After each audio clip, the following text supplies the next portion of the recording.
আসসালামু আলাইকুম প্রিয় দেশবাসী, আপনারা কেমন আছেন? আশা করি সবাই ভালো আছেন। দোয়া করি ইনশাআল্লাহ সবাই ভালো থাকুন।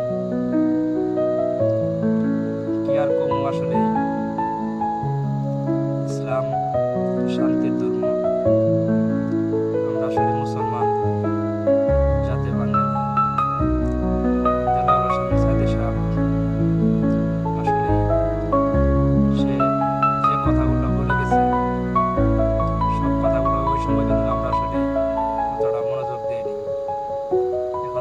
বাস্তবতাটা এখন তার কথাগুলো কিন্তু সবগুলো কথাই কিন্তু বাস্তবায়ন হয়েছে। আসলে তারা যে ইসলামের খেদমত করে দিনের দাওয়াত দেয়, তারা কিন্তু আসলে মন করা কথা কখনো বলে না। আর তারা কোরআন রিসার্চ করে কোরআন ব্যতীত হাদিস ব্যতীত আসলে তারা কিন্তু কোনো কথা বলে না। দেখেন আসলে জুলুমদারি এমন একটা জিনিস, জুলুম বেশি দিন জুলুমদারি দুনিয়াতে টিকতে পারে না।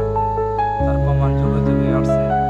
আমরা ওলামায়ে কেরামের কথা আসলে শুনছি, নমরুদ, সাজ্জাদ, ফেরাউন, তাদের ইতিহাস আমরা আসলে শুনে থাকি।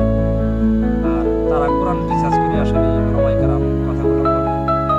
সাইদি সাহেব যে কথাগুলো আসলে বলে গেছে, দেখেন জুলুমদারি কিন্তু এখন সামাজিকে যাই আপনারা, এইগুলো আসলে আমার কিন্তু মেসেজ। আসলে অত্যাচার জুলুমদারি কিন্তু দুনিয়াতে বেশি দিন টিকতে পারে না, এই বলে আমি আসলে শেষ করতে চাই। এগুলোর থেকে আমরা যদি শিক্ষা অর্জন না করি, মানুষের উপরে জুলুম অত্যাচার এরকম যদি আসলে আমরা চালাই, তাহলে আমার উপর